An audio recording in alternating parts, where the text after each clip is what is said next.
more impediments in the way of women advancing in society, to the point where becoming coeducational for Mills seemed the route to financial strength and stability. So, what was that strike all about? What was it intended to do? Was it intended to keep men out? Not really, because there had been men in Mills graduate programs since the 1920s. It was intended, and it succeeded, in keeping the focus on women and on the value of educating women to truly hold up half the sky.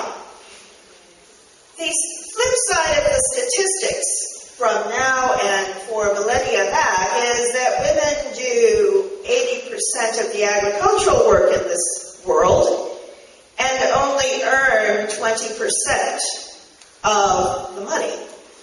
And women nurture and raise and care for children and have greater percentages of illiteracy and lack of access to basic human rights around the world, now as 20 years ago.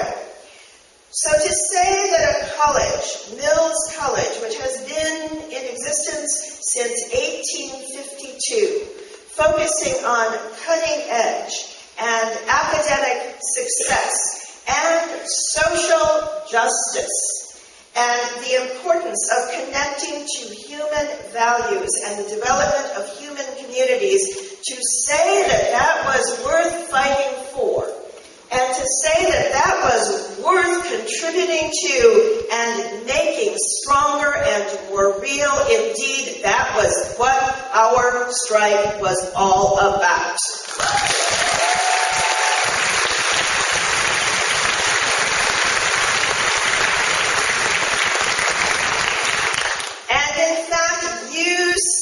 Before you here today, those people who over the last 20 years and the years before that contributed to making that strike, that recommitment to women's education, a recommitment that also focused on fundamental values. This is not a college for all women. It is not a college for all women and men, but it is a college for those of us who value experimentalism, academic achievement, community, and it's a college for those of us who value human rights and reproductive rights and women's rights and civil rights and LGBT rights, and it's a college that has embraced in the last 20 years the sense that no woman can be a leader and can value her education if she does not respect herself and if she does not respect the other women and men in her community. And so we have expanded our concept of who we are and what it means to be powerful. 20 years since that time, Mills is much stronger academically, and that is not gainsaying the fact that over the years Mills has been a beacon. We are stronger academically. We have new programs and have developed new areas of inquiry and ideas. We have strengthened ourselves in the sciences, in the arts, in the humanities, the social sciences. We are an institution that is cutting edge. But we have also strengthened our numbers. We are 50% larger as a student body, nearly 1,600 students, almost 1,000 undergraduates, and 600 graduate students full-time.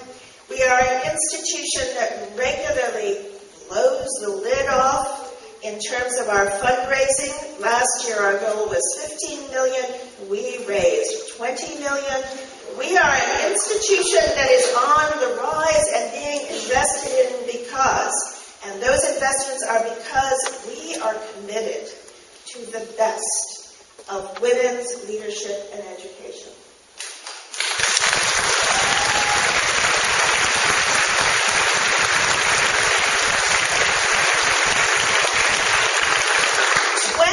Years ago,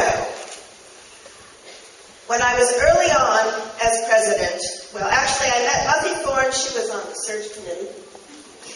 I met Dolores Huerta shortly after I became president. She was one of my heroes. And both of these women gave me a hard time. They said, okay, now you've got Mills as strongly and firmly and on track to remain a women's college. What are you going to do about that? How are you going to make Mills a beacon for the best in education, the best in excellence, the best in equity, the most diverse, the strongest, and the best supported by its alumni and friends?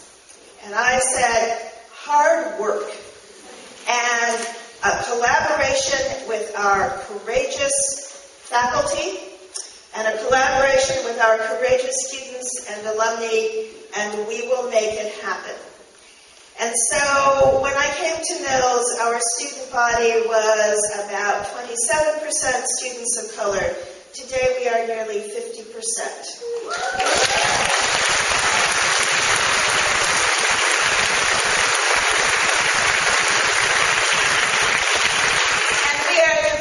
By age and socioeconomic class and by religion and by our beliefs. We also have grown in our faculty. We were, when I became president, about 55% of our tenure and tenure track faculty were women.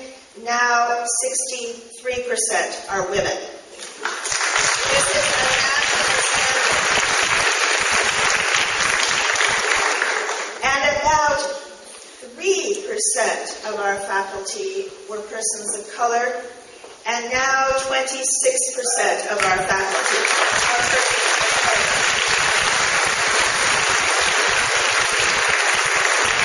But it's the way we have changed how we identify ourselves, how we speak to ourselves as a community that is proud of our values and our strength.